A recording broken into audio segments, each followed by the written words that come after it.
Indian ഫുട്ബോളുമായി ബന്ധപ്പെട്ട് ഏറ്റവും വിശ്വാസയോഗ്യമായ മാധ്യമപ്രവർത്തകനാണ് Marcus മാർഗുല്ലോ.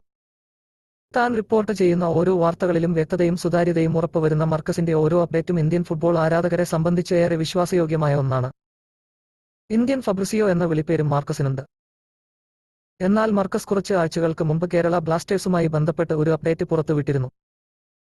ISLന്റെ അവസാന ദിവസം കേരള ബ്ലാസ്റ്റേഴ്സ് ആരാധകർക്ക് താനൊരു മേജർ അപ്ഡേറ്റ് നൽകുമെന്നായിരുന്നു മാർക്കസിന്റെ അപ്ഡേറ്റ്. 10ാം സീസൺ അവസാനിച്ചിരിക്കുകയാണ്. എന്നാൽ മാർക്കസിന്റെ ആ മേജർ അപ്ഡേറ്റ് ഇതുവരെ പുറത്തുവന്നിട്ടില്ല.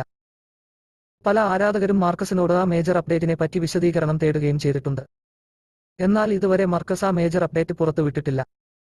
അതിനാൽ മാർക്കസിന്റെ ആ മേജർ അപ്ഡേറ്റ് എന്താണെന്നുള്ള ആകാംക്ഷയിലാണ് ആരാധകർ. അതേസമയം അടുത്ത സീസണിലേക്കുള്ള ചില നീക്കങ്ങളും ബ്ലാസ്റ്റേഴ്സ് നടത്തിയിട്ടുണ്ട്. ഗോവയിൽ നിന്ന് നോഹ സാദോയി ബ്ലാസ്റ്റേഴ്സിലെത്തുമെന്ന കാര്യം ഉറപ്പാണ്. കൂടാതെ ലോണിൽ ടീമിലെത്തിച്ച നവോച്ച സിംഗിനെയും ബ്ലാസ്റ്റേഴ്സ് സ്വന്തമാക്കിയിട്ടുണ്ട്.